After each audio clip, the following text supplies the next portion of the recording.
ദേവേട്ടാ, ഇപ്പൊ നമ്മൾ ഈ സ്ഥലം പിന്നെ കബീർ മുസ്തഫ അല്ലെ, മറ്റേ മുസ്ലിം സമുദായത്തിൽപ്പെട്ട ആളുകളാണ്. അവർക്ക് എന്തെങ്കിലും തരുമ്പോ എന്തെങ്കിലും അവർക്ക് പ്രയാസം എന്തെങ്കിലും ഉണ്ടോ? ഇല്ല, ഒന്നുമില്ല. എന്തെങ്കിലും വാടക ഒന്നുമില്ല, സാമ്പത്തിക എന്തെങ്കിലും ആവശ്യം ഉണ്ടെങ്കിൽ തരാന്നും പറഞ്ഞിട്ടുണ്ട് പറഞ്ഞു. അപ്പൊ ഇതല്ലേ ഇവിടുത്തെ നമ്മുടെ നാടിന്റെ മതസൗഹാർദ്ദതല്ലേ?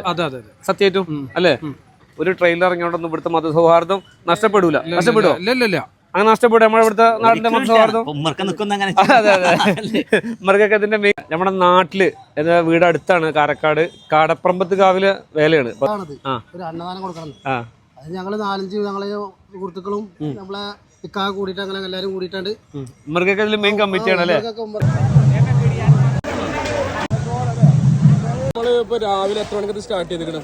നമ്മള് 11 മണിക്ക് രാവിലെ 11 മണിക്ക് ഫുഡ് കൊടുക്കൽ തുടങ്ങി. അപ്പൊ എത്ര ആൾക്കാരെ ഉൾക്കൊണ്ടിട്ടാണ് നമ്മള് 5000 എന്നാ പറഞ്ഞത്. പക്ഷെ അത് 5000 കഴിഞ്ഞിട്ട് 10,000-ന്റെ മുകൾക്കായി പരപൊടുങ്ങിയിട്ടുണ്ട്. ഒരു പൂരത്തിന് ഇതേപോലെ ഫുഡ് കൊടുക്കാന്ന് പറഞ്ഞു കഴിഞ്ഞാൽ വളരെ വലിയൊരു ടാസ്കാണ്. അത് ഇവിടെ അടിപൊളിയായിട്ട് ഒരു പ്രോബ്ലം ഇല്ലാതെ നടന്നു പോകുന്നുണ്ട്. അപ്പൊ നമ്മളെ ഈ കടപ്പുറമ്പത്ത് കാവിൽ ഇത് ആദ്യമായിട്ടാണ് ഈ ഫുഡിന്റെ ഇത് നടക്കുന്നത്. അപ്പൊ എല്ലാ വർഷവും ഞങ്ങൾ ഇതുപോലെ ഞങ്ങളോട് സഹകരിച്ച എല്ലാവരോടും ആ അന്നദാനം എല്ലാ പരിപാടികളും ഉഷാറോടുകൂടി കൊണ്ടുപോകണമെന്നാണ് ഞങ്ങളുടെ അഭിപ്രായങ്ങൾ.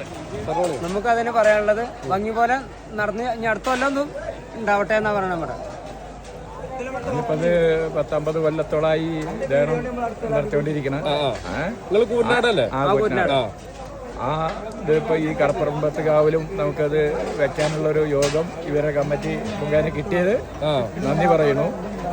മാത്രം ഇനി ഇവിടുന്ന് അങ്ങോട്ട് ഉഷാറായിട്ട് നടക്കും. എല്ലാ വർഷവും നമ്മള് ഭഗവതി കൊടുക്കട്ടെ എന്ന് ഞാൻ ആശംസിക്കുന്നു. തീർച്ചയായിട്ടും.